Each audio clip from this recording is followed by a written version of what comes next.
राजस्थान की सरकार पर भी अब संकट मंडराने लगे हैं। सचिन पायलट 16 कांग्रेस से विधायक और उसके अलावा 3 निर्दलीय विधायकों के साथ दिल्ली पहुंच चुके हैं। सोनिया गांधी से मुलाकात की तैयारी है। सभी विधायक दिल्ली और गुरुग्राम के अलग अलग होटल्स में ठहराए गए हैं। सचिन पायलट तमाम विधायकों के साथ दिल्ली रवाना हो चुके हैं, दिल्ली पहुंच चुके हैं। सभी विधायकों को दिल्ली और गुरुग्राम के अलग अलग जगहों पर ठहराने की यहां पर रणनीति अपनाई गई है। सोनिया गांधी से मुलाकात संभव। राजस्थान सरकार पर संकट के बादल नजर आ रहे हैं। कांग्रेस के 16 और निर्दलीय 3 विधायक सचिन पायलट के साथ देश की राजधानी दिल्ली का रुख कर चुके हैं।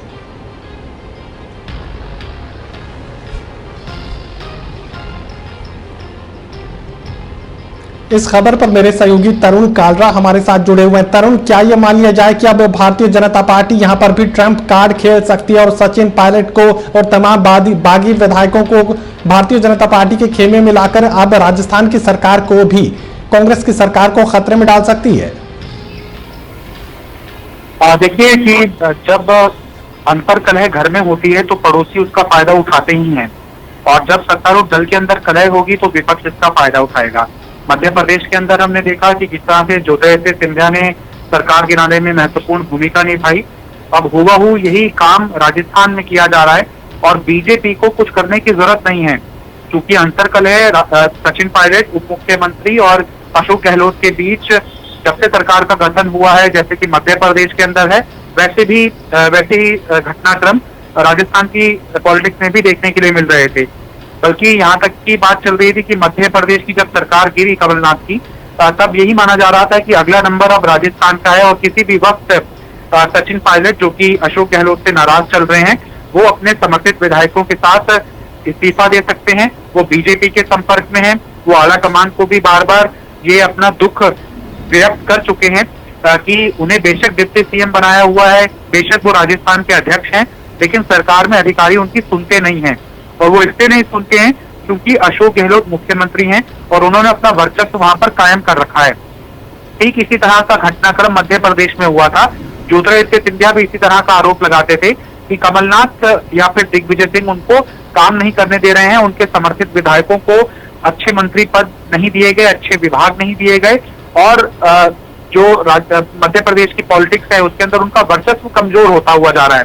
तो राजस्थान के अंदर मध्य प्रदेश के ज्योतिरादित्य सिंधिया की भूमिका में सचिन पायलट दिखाई दे रहे हैं और आला कमान से संपर्क साधने की सचिन पायलट समर्थित विधायक कोशिश कर रहे हैं और वो दिल्ली और एनसीआर के अंदर ही मौजूद हैं। कुछ विधायक गुड़गांव के होटल के अंदर मौजूद हैं, कुछ दिल्ली के अंदर मौजूद है। इस तरह की आशंका से इंकार नहीं किया जा सकता है। इस बीच एक महत्वपूर्ण जानकारी ये आई है कि स्पेशल ऑपरेशन ग्रुप, जो कि ये तफ्तीश में जुटा हुआ था कि सरकार गिराने का षड्यंत्र कैसे किया जा रहा है, उन्होंने डिप्टी सीएम सचिन पायलट को नोटिस भेजकर उनसे समय मांगा है कि जो हम कार्रवाई कर रहे हैं, जो जांच कर रहे हैं, उसके अंदर आपसे पूछताछ करनी है, लिहाजा हमें आप उचित समय और तारीख बताइए ताकि हम सरकार गिराने का जो षड्यंत्र चल रहा है उस मसले के ऊपर आपसे पूछताछ कर सकें। ये एक और कड़ी है इस पूरे विवाद की। अब ऐसा माना जा रहा है लगभग सियासी गलियारों में कि अगर इसी तरह से आला कमान उदासीन रहा, नजरअंदाज करता रहा, तो मध्य प्रदेश का जो घटनाक्रम है वो राजस्थान के अंदर भी होना तय है।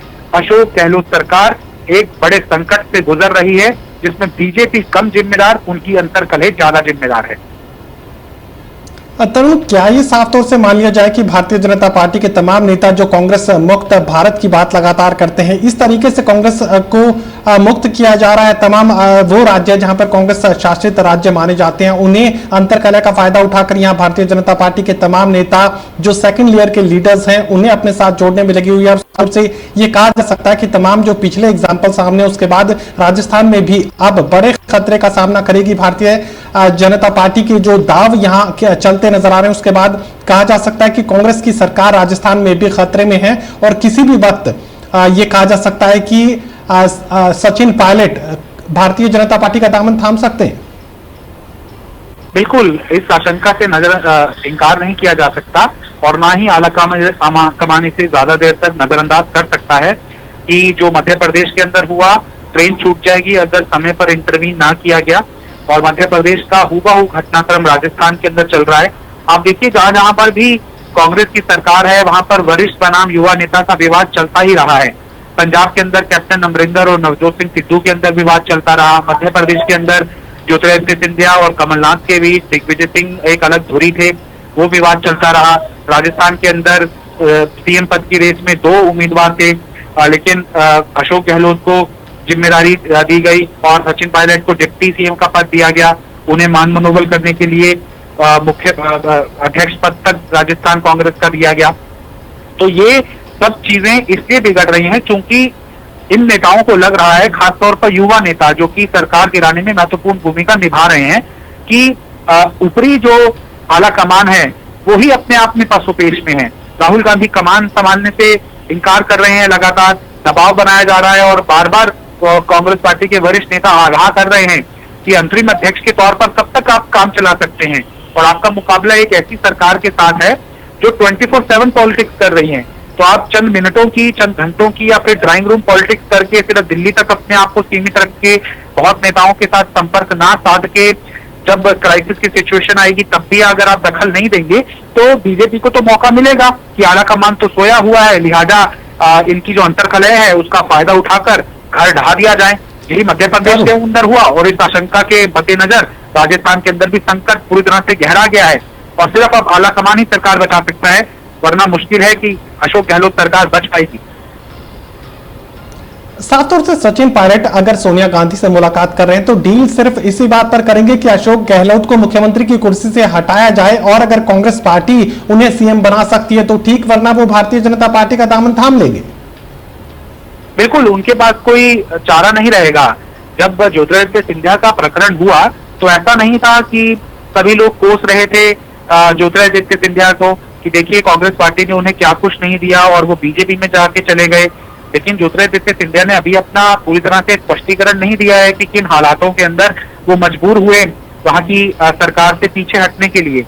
लेकिन जो लगातार घटनाक्रम सामने आते रहे थे उससे ये छटपटाहट ज्योतिरादित्य सिंधिया की नजर तो आ ही रही थी कि उनका राजनीतिक वर्चस्व कमजोर होता हुआ जा रहा था। कमलनाथ और दिग्विजय सिंह इतने हावी हो गए थे कि इस युवा नेता का वहां पर राजनीति करना कांग्रेस के अंदर मुश्किल हो गया था।